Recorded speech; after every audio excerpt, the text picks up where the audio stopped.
Assalamualaikum warahmatullahi wabarakatuh. Innal hamdalillah nahmaduhu wa nasta'inuhu wa nastaghfiruh wa na'udzu billahi min shururi anfusina wa min sayyiati a'malina. May yahdihillahu fala mudhillalah wa may yudlil fala hadiyalah. Asyhadu an la ilaha illallah wahdahu la syarikalah wa asyhadu anna Muhammadan abduhu wa rasuluhu la nabiyya ba'dah. Qala Allah wa qala Rasulullah sallallahu alaihi wasallam, innallaha mi'atu rahmatin faminha rahmatun biha yatarahamul khalqa bainahum wa tis'ata wa tis'una liyaumil qiyamah. Saudaraku yang dirahmati Allah, kaum muslimin muslimat, puji dan syukur marilah senantiasa kita panjatkan kehadirat Allah yang Maha Kuasa atas nikmat, barokah dan hidayah yang telah dilimpahkannya kepada kita semuanya. Syukur adalah merupakan satu langkah yang paling utama bagi kita, karena sebesar apapun nikmat yang kita terima dari Allah, jika tidak disyukuri maka akan terus merasa kurang. Tetapi sekecil apapun nikmat yang diberikan Allah kepada kita, jika disyukuri, insya Allah akan menjadi berkah dan rasa cukup bagi kita. Oleh karena itu, sebagai hamba Allah, kita harus selalu mensyukuri nikmat-nikmat yang diberikan Allah sekecil apapun. Saudaraku semua yang dirahmati Allah, pada kesempatan ini saya ingin mengajak pada saudaraku semua bagaimana kita menjaga keimanan dan ketakwaan kita kepada Allah. Karena sungguh hanya dengan iman dan takwa maka kita akan memperoleh kebahagiaan di dunia wal akhirah. Lalu mengapa keimanan itu harus dijaga? Mengapa ketakwaan juga harus dijaga? Yang pertama, keimanan.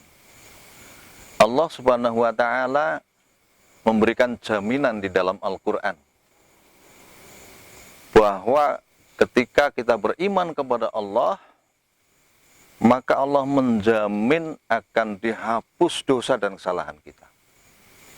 Mari kita simak firman Allah di dalam Al-Quran, surat At-Taghabun ayat 9. Dalam ayat tersebut disebutkan, wa may yu'min billahi wa ya'mal shalihan yukaffiru anhu sayyi'atihi wa yudkhilhu jannatin tajri min tahtihal anharu khalidina fiha abadan. Yang artinya, barang siapa beriman kepada Allah dan mengerjakan amal soleh, maka akan Allah akan menghapus kesalahan-kesalahannya dan memasukkannya ke dalam surga yang mengalir di bawahnya sungai-sungai. Mereka kekal di dalamnya selama-lamanya. Saudaraku kaum muslimin muslimat yang dirahmati Allah, itulah jaminan Allah yang akan diberikan kepada kita ketika kita tetap menjaga keimanan kita kepada Allah Subhanahu wa ta'ala.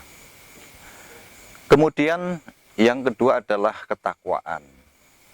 Ketakwaan ini pun dijamin oleh Allah. Orang yang bertakwa kepada Allah akan diberikan jalan keluar dari segala kesulitan-kesulitan yang dihadapinya di dunia ini. Allah berfirman di dalam Al-Quran surat At-Talaq ayat 2 sampai dengan 4. Pada ayat 2 Allah Subhanahu wa taala berfirman, "Wa may yattaqillaha yaj'al lahu makhraja." Barang siapa yang bertakwa kepada Allah, maka Allah akan membukakan jalan keluar padanya. Kemudian di dalam ayat 3 Allah juga berfirman, "Wa yarzuqhu min haitsu la yahtasib." Dan Allah akan memberikan rizki dari arah atau dari jalan yang tidak disangka-sangka. Kemudian di dalam ayat 4 surat At-Talaq Allah juga berfirman, wa may yattaqillaha yaj'al lahu min amrihi yusra. Dan barang siapa yang bertakwa kepada Allah, niscaya Allah akan menjadikan kemudahan baginya dari urusannya, dari segala urusan yang dihadapinya. Saudaraku kaum muslimin muslimat yang dirahmati Allah, itulah jaminan dari Allah yang diberikan kepada orang-orang yang senantiasa menjaga keimanan dan ketakwaannya pada saat dia menjalani hidup di dunia ini. Oleh karena itu, saudaraku semua yang dirahmati Allah, penting sekali bagi kita untuk senantiasa melakukan hal-hal yang bisa memupuk keimanan kita, yang bisa meningkatkan ketakwaan kita kepada Allah Subhanahu wa Ta'ala. Dan semaksimalnya kita juga harus berusaha untuk meninggalkan hal-hal yang bisa merusak keimanan dan ketakwaan kita kepada Allah Subhanahu wa Ta'ala. Mudah-mudahan Allah Subhanahu wa Ta'ala akan senantiasa memberikan kekuatan kepada kita sehingga kita terjaga dari hal-hal yang bisa merusak keimanan dan ketakwaan kita kepada Allah Subhanahu wa Ta'ala, seperti kesyirikan yang seringkali kita tidak menyadari bahwa kita telah berbuat syirik. Itu yang saya sampaikan, saudaraku, mudah-mudahan bermanfaat. Nasrum minallah wa fathun qarib wa basyiril mu'minin. Wassalamualaikum warahmatullahi wabarakatuh.